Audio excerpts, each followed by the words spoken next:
Hello sports lovers, welcome back to Sports TV. In today's episode, I'm going to talk about Daniel Dynamite Dubois calling out Dereck Chisora and Dillian the body snatcher Whyte. I want to check the level at which Daniel Dynamite Dubois is. He is the current WBA regular world heavyweight champion. That means he is next in line for the winner of Anthony Joshua versus Alexander Usyk.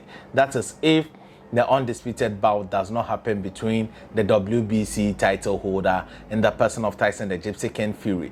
So now I'll start from when he became a champion. That is when he faced Tom Little. But before I get into it, kindly subscribe to the channel, press the like button, express your views in the comment section, and also share my content on all other social media platforms so others can enjoy it. Thank you for sticking glued to Africa's first choice online sports portal. Welcome to Sports TV once again. Now let me go to Tom Little.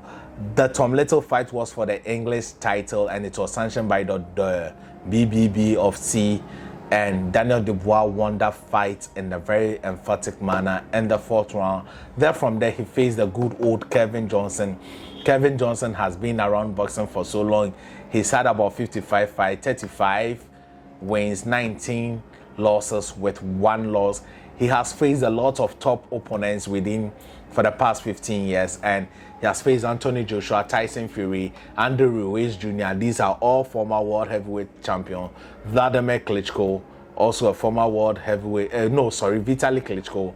Then he has faced Nathan Gorman, Mares Vac, a lot of top heavyweights. He has been an opponent or a step-up opponent for them. So Kevin Johnson was also one for Daniel Dynamite Dubois. Then from the Kevin Johnson fight, he fought Koja Nung.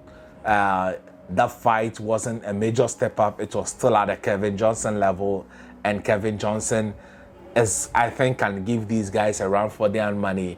Then he faced our own boy from Accra, Ghana, Richard Latte, whom I know personally. I think this fight has caused a lot of controversy between Richard Latte and the Ghana Boxing Authority, but we'll go into that in another video. Then he faced Nathan Gorman. A lot of people thought Nathan Gorman could give Daniel Dynamite Dubois, since that's at that time they were all being promoted by Frank Warren.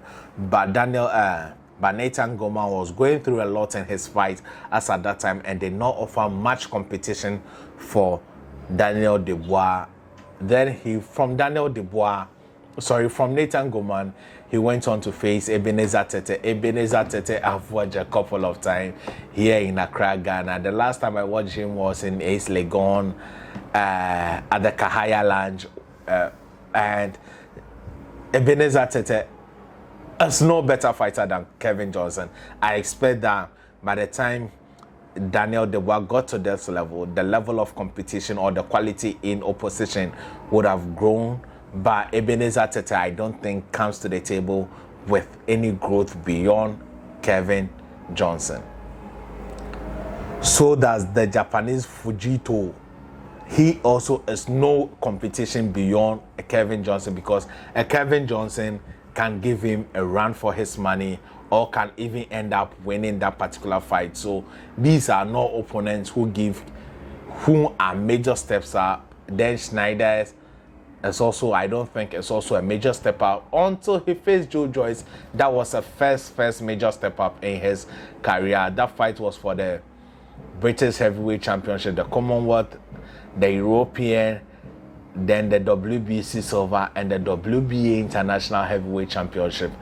And Daniel Dubois lost in the 10th round 10 knockout by Joe Joyce. He stick to his game plan, jab, and he was able to take Daniel Dubois out. His eyes closed, he had a fracture and he had surgery and recovered.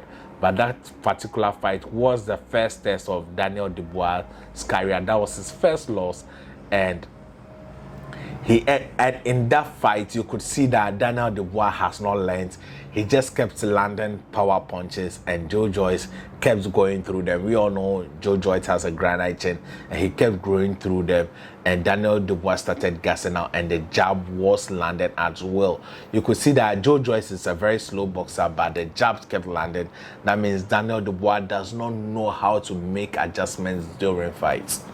Then after the surgery, he came and fought Bogdan Dean, who was then the WBA #1 champion. That was a fast one by Frank Warren. It was a well-arranged opponent, and Daniel Dubois won that fight. I don't think Bogdan Dean, as at that time the fight was happening, was much of a step up beyond Joe Joyce. No, Bogdan Dean was way below Joe Joyce, though he was ranked #1.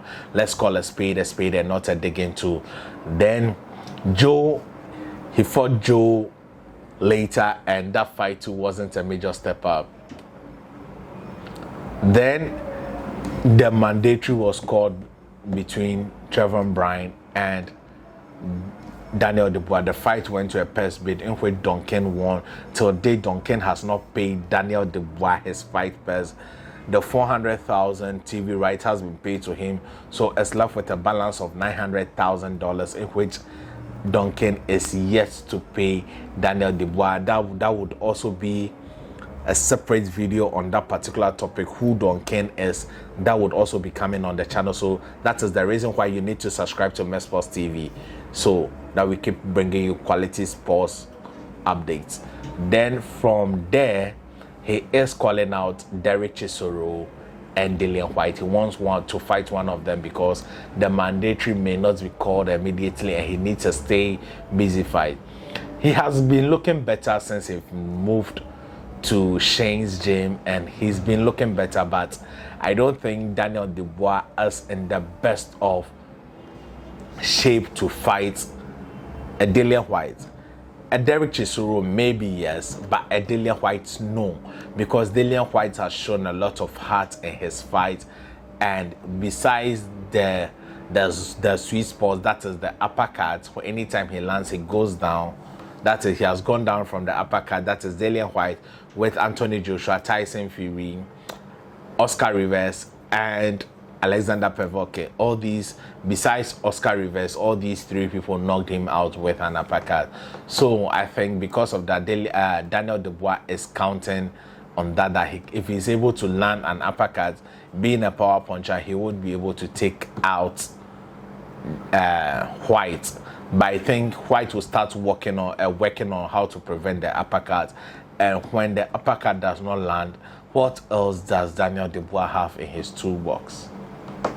I don't think he has much in order to overcome Dillian Whyte yet. Dillian Whyte may look like he is done, but I don't think Dillian is done yet. He still has a lot to offer the sport. I think he has a fair chance against Dereck Chisora, but Dereck Chisora is not going to be a walkover fight. It's going to be a very tough fight because Dereck Chisora keeps coming forward anytime you land. So what will Daniel Dubois do different from other fighters when they are unable to take out Dereck Chisora? Dereck Chisora at this age is aging, so that may be a major advantage for Daniel Dubois. But I think he has a very fair chance against Dereck Chisora, but I don't think he is ready for a Dillian Whyte. He needs another step-up fight in order to be ready for Dillian, the body snatcher Whyte, because Trevor Bryan is not a very good opponent.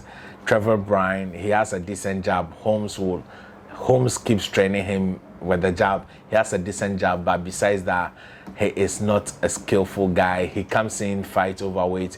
He doesn't look so good fighting. Look at the Manuel Charles saga, how he needs to be protected in order to win the title. So let's call a spade a spade. I don't think he is ready for Dillian Whyte, but I think he has a fair chance against Dubois Chisora. This is my take on Daniel Dynamite Dubois. Stay positive. Remember, your greatness has no limit. Au revoir. Bye-bye.